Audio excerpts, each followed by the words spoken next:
Bengali guidance YouTube চ্যানেলের ধারাবাহিক আলোচনার সান্ধ্যকালীন ক্লাসে তোমাদের সকলকে স্বাগত।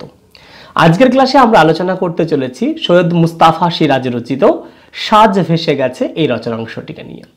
এই রচনাংশটি পড়তে গিয়ে তোমরা অনেকেই হোঁচট খেয়েছো, অনেকেই অনুরোধ করেছে দাদা রচনাটি একটু করিয়ে দেবেন। মূলত তোমাদের অনুরোধেই আজকের ক্লাসটি। আমরা পরপর গদ্যগুলো একে একে করিয়ে দিচ্ছি, যাদের যা অনুরোধ ছিল সেই অনুরোধগুলো রাখা হচ্ছে, আবার পাঠ্য বইয়ের গল্পগুলো শেষ করিয়ে দেওয়া হচ্ছে। চলো তাহলে কথা না বাড়িয়ে আমরা চলে যাই কম্পিউটার স্ক্রিনে, সেখানে দেখে নিই এই রচনাংশ থেকে কোন কোন গুরুত্বপূর্ণ তথ্যাবলী পেয়েছি তার বিস্তারিত আলোচনা। এই চ্যানেলের প্রতিটা ক্লাস অর্থনৈতিকভাবে পিছিয়ে থাকা ও অর্থের অভাবে ভালো কোচিং নিতে না পারা ছাত্রছাত্রী ও সতীর্থদের জন্য, যা কোনো রকম অর্থনৈতিক লেনদেন ছাড়াই তুলে ধরা হয়। চ্যানেল কর্তৃপক্ষের অনুমতি ব্যতীত এই ক্লাসগুলির তথ্য ব্যবসায়িক ক্ষেত্রে ব্যবহৃত হলে চ্যানেল কর্তৃপক্ষ যথোপযুক্ত ব্যবস্থা গ্রহণ করবে। আমরা আজকে আলোচনা করব সাজ ভেসে গেছে এই গল্পাংশটিকে নিয়ে।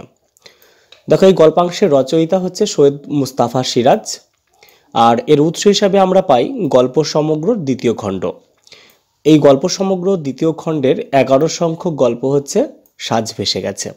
আমি আলাদা করে লেখক পরিচিতি অংশটি তুলে ধরলাম না, কারণ সৈয়দ মুস্তাফা সিরাজ থেকে অলরেডি একটি ক্লাস এই চ্যানেলে আপলোড করা রয়েছে।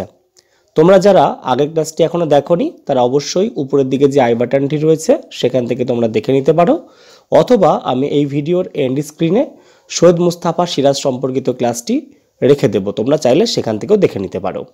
দেখো, এই গল্পের পটভূমি হিসেবে আমরা পাবো একটা প্রাকৃতিক দুর্যোগের কথা, যা হচ্ছে বন্যা। আর এই গল্পে ঋতু বলতে হেমন্ত ঋতুর পটভূমিতে রচিত হয়েছে গল্পটি। এবার দেখবো এই গল্পের চরিত্র পরিচিতি। দেখো, কেন্দ্রীয় চরিত্র হচ্ছে মৈলবাস, যার প্রকৃত নাম হচ্ছে মওলা বক্স।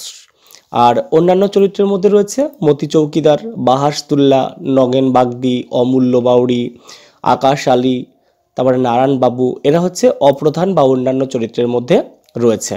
সবথেকে কেন্দ্রীয় চরিত্র বা প্রধান চরিত্র হচ্ছে মৈলবাস, এটা তোমরা একটু ভালো করে মনে রাখবে। এবার আমরা চলে যাচ্ছি পরবর্তী অংশে, অর্থাৎ গল্পের মূল কথাতে। তোমরা যারা গল্পটি পড়েছো তাদের কাছে তো বিষয়টি জানাই আছে, যারা প্রথমবারের জন্য অন্তত গল্পের এই ক্লাসটি দেখছো তাদের কাছে কিন্তু অনেকটা অপরিচিত। তো তাদের জন্যই এই গল্পের মূল কথাটি তুলে ধরা হলো। মুর্শিদাবাদ জেলার মাদারহাটি গ্রামের বাসিন্দা মৈলবাস বেহুলা লক্ষিন্দর পালা দলের মূল সদস্য। দীর্ঘ 7 বছর ধরে চাঁদ সদাগরের চরিত্রে সে অভিনয় করে আসছে। বন্যায় মাদারহাটি ও তার পার্শ্ববর্তী কয়েকটি গ্রাম ভেসে যায় তাদের দলের সাজের পোশাকের বাক্স। মৈলবাস সহ দলের সকলে আসে স্থানীয় ব্লক অফিসে কিছু আর্থিক সাহায্যের আবেদন নিয়ে, কিন্তু শহরের শিক্ষিত অফিসার সাহায্য প্রার্থী দলটিকে কৌতুক জোগানোর রসদ হিসাবে দেখে। তাদের কাছে গ্রামগঞ্জের এই লোকসংস্কৃতির কোনো মূল্যই নেই, ফলে হতাশ হয়ে তারা ফিরে আসে। মৈলবাসের ঘরেই ছিল তাদের দলের সাজের বাক্স, যা বন্যায় ভেসে গেছে। তার মনে অপরাধ বোধ জাগে। সে যে চাঁদ সদাগর, তার আত্মায় দাঁড়িয়ে আছে এক অহংকারী বিশাল পুরুষ। ক্রমশ ধীরে ধীরে সে তার চরিত্রটি অনুভব করতে পারে। সে তোয়াক্কা না করে কাউকেই। তখন তার চোখে মুখে ঘৃণা। এই মৈলবাসের মাথা আজ ঝুঁকে পড়েছে প্রচণ্ড অপরাধ বোধে। ব্লক থেকে ফেরার পথে অন্যমনস্ক মৈলবাস পা পিছলে পড়ে যায়, শরীর থেকে রক্ত গড়িয়ে পড়ে। তাহলে মোটামুটি এই গল্পের মূল কথা তোমরা দেখে নিলে। এবার আমরা চলে যাব এই গল্পের বিস্তারিত আলোচনায়। দেখো, এই গল্পে আমরা দেখতে পাবো বেহুলার দলের কথা। এখন প্রশ্ন হচ্ছে, এই বেহুলার দলের মোট সদস্য সংখ্যা কত?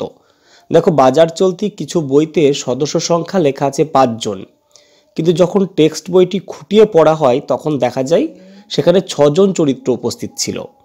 আচ্ছা, চরিত্রগুলো কারা? অর্থাৎ মওলা বক্স, অর্থাৎ এখানে আমরা পাচ্ছি মৈলবাসকে, মতি চৌকিদার, বাহাসতুল্লাহ, অমূল্য বাউরি, আকাশ আলী এবং নারায়ণবাবু। দেখো, এই যে মওলা বক্স আর মতি চৌকিদার, বাহাসতুল্লাহ, অমূল্য বাউরি, আকাশ আলী এবং নারায়ণবাবু, এই 6টা চরিত্রের কথাই কিন্তু পুরোপুরি তুলে ধরা হয়েছে টেক্সটের মধ্যে। তাহলে আমরা 5 জন সদস্য যে ব্লক অফিসে সাহায্য চাইতে এসেছিলেন এটা বলতে পারি না। এবার দেখো, তারা কোথায় এসেছিল? ব্লকের সরকারি সমাজ শিক্ষা সংগঠকের কাছে সাহায্য চাইতে এসেছিল। আচ্ছা, এই ব্লক অফিসটা কোথায় ছিল? জাতীয় সড়কের ধারে বাঁজাডাঙ্গায় অবস্থিত ছিল। তাহলে দেখো, এই বেহুলার দলের যে সাহায্য চাইতে আসার বিষয়টি তোমরা এখানে অনেকটা পরিষ্কার হয়ে গেলে। এবার আমরা চলে যাচ্ছি পরবর্তী অংশে। এই যে বেহুলা লক্ষিন্দর পালা, যে পালার কথা বলা হচ্ছে, এই পালাতে কে কোন চরিত্রে অভিনয় করতেন বা কে কোন ভূমিকা পালন করতেন। দেখো, চাঁদ সদাগরের ভূমিকা পালন করতে হচ্ছে মৈলবাস, যে গল্পের মুখ্য চরিত্র। আর ফটিক চাঁদের গানের গায়ক, অর্থাৎ এই যে ব্লক অফিসে গিয়ে ফটিক চাঁদের গান গেয়েছিল মতি চৌকিদার। কোথায় গিয়েছিল মনে রাখবে? ব্লক অফিসে। ঠিক আছে।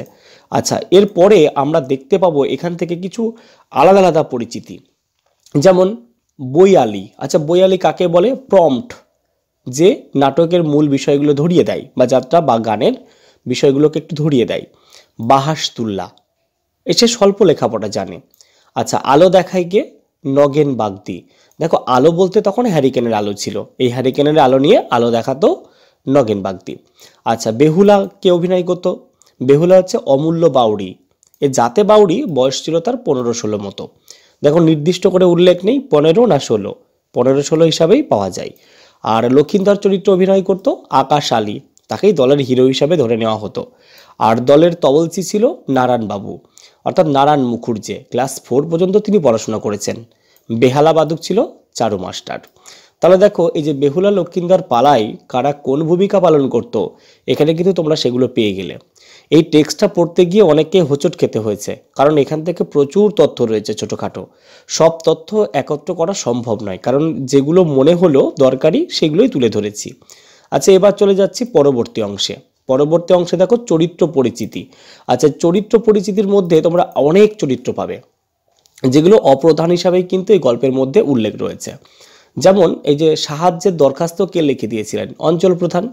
ব্লক অফিসার কোথাকার মানুষ ছিলেন? কলকাতার মানুষ ছিলেন। আচ্ছা, আব্বাস হাজি কে ছিলেন? আকাশ আলীর বাবা। তিনি মোড়ায় বসে স্বর্ণের দড়ি পাকান, অর্থাৎ মোগায় বসে স্বর্ণের দড়ি পাকান। ননী মুখুর্জে কে ছিল? নারায়ণবাবুর বাবা ছিল, তিনি ছিলেন পোস্টমাস্টার। এরপর বাবু ভক্তরাম, তিনি পশ্চিমের পালোয়ান ছিলেন। মৌরিকার বাবুরা তাকে হায়ার করে এনেছিল। গগন পবন, এই দুই ভাই, এরা ছিল মালামোড়, অর্থাৎ পালোয়ানি, অর্থাৎ পালোয়ান ছিল তারা। আর সেই পালোয়ানদের দুই ঢুলি ভাই ছিল, অর্থাৎ এরা ঢোলক বাজাতো। তারপরে দেখো মনিরুদ্দি, মৈলবাসের ভাইরা ভাই, যার বাড়ি ছিল লক্ষ্মীনারায়ণপুরে। কেষ্টযাত্রার সাজ কিনতে তিনি সরকারি সাহায্য পেয়েছিলেন। এরপরে আরও কিছু অপ্রধান চরিত্র সম্পর্কে আমরা জেনে নেব, যেগুলো টেক্সটে ছড়িয়ে ছিটিয়ে রয়েছে। যেমন গহর আলী, ইনি ছিলেন একজন ছড়াদার, অর্থাৎ কবিয়াল। নতুন গায়ে তার বাড়ি ছিল। পূর্ণচন্দ্র চাটুর্যে, এই গহর আলীর গুরুদেব ছিলেন এই পূর্ণচন্দ্র চাটুর্যে। তারপরে দেখো রমজান দোকানি, তার শখ ছিল ছড়াদার হওয়ার, আর তার ছিল মূলত নুন আর তেলের কারবার। 3 ছেলে, তার ছেলেরা বোলানের দল খুলেছে নতুন করে। এরপর দেখব সন্ধ্যা চরিত্র, ব্রহ্মার কন্যার নাম সন্ধ্যা। এরপরে সাহাবাবু চরিত্র রয়েছে, তিনি ছিলেন সাজের দোকানদার, খাগড়ার বাজারে তার সাজের দোকান রয়েছে। এরপরে দেখব ধরণী চরিত্র, মাদারহাটির তহসিলদার ছিলেন ধরণী। ওস্তাদ হাবল গোসাই, ঠুংরি গায়ের একজন গায়নের নাম বা গায়ের নাম। আর মুকুন্দ রাজবংশী হচ্ছে গুনুটির বাসিন্দা ছিলেন। তাহলে দেখো, মোটামুটি আমরা এই যে অংশগুলো, এই অংশগুলোকে দেখে নিলাম। এরপরে আমরা চলে যাচ্ছি মূলত যাকে বা যার চরিত্র আলোচনা না করলেই নয়, সেই মূল চরিত্র মৈলবাসের চরিত্র সম্পর্কে। দেখো, মৌলবাসের বা মৈলবাসের আসল নাম মৌলা বক্স। তার ঠিকানা হচ্ছে সাকিন মাদারহাটি, পোস্ট অফিস গোকরণ, থানা ছিল কান্দি, আর জেলা ছিল মুর্শিদাবাদ, অর্থাৎ মুর্শিদাবাদ। তার বয়স 42-এর মধ্যে। দেখো, নির্দিষ্টভাবে উল্লেখ করা নেই কত বয়স, 42-এর মধ্যে। আচ্ছা, তার পোশাক কেমন ছিল? গায়ে ময়লা হাতা গোটানো রঙিন পাঞ্জাবি, পরনে মালকোচা ধরনের মাটির হলদে ছাপ লাগা ধুতি, পায়ে রবারের ফাটা ফুটো স্যান্ডেল, কাঁধে শ্রীহীন ঝোলা।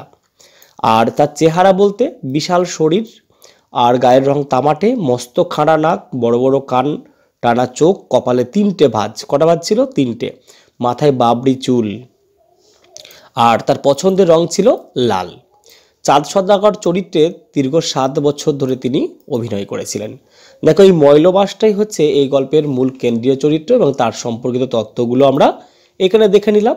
এবার আমরা চলে যাচ্ছি কিছু অপ্রধান চরিত্র এবং অপ্রধান আলোচনাতে, যেগুলো সাধারণত ছড়িয়ে ছিটিয়ে গল্পের মধ্যে রয়েছে।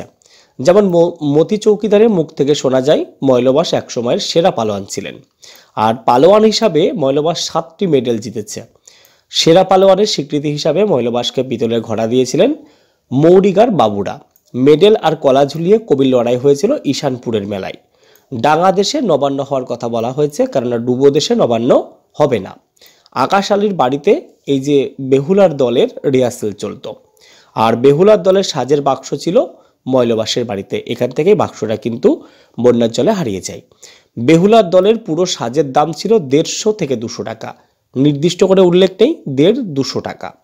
আর বেহুলার পালাগান করে দল নগদ পেত 5 টাকা বায়না, 3 ধামা মুড়ি আর 3 গুড় বিড়ি পেত, এবং উড়ের গ্রাম হলে সেখানে পেত ডাল এবং ভাত।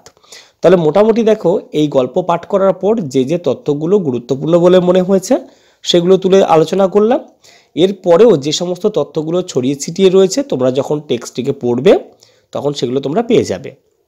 তাহলে এই হচ্ছে আজকের বিস্তারিত আলোচনা। আজকের আলোচনামূলক ক্লাসটি এখানে শেষ করলাম। ক্লাসটি তোমাদের কেমন লাগলো কমেন্ট বক্সে জানাতে ভুলো না। দেখা হচ্ছে আগামী দিন অন্য কোনো নতুন আলোচনামূলক ক্লাস নিয়ে। ততক্ষণ তোমরা ভালো থাকো, সুস্থ থাকো। তোমাদের এই চ্যানেলকে ভালোবেসে চ্যানেলের সাথে জুড়ে থাকো।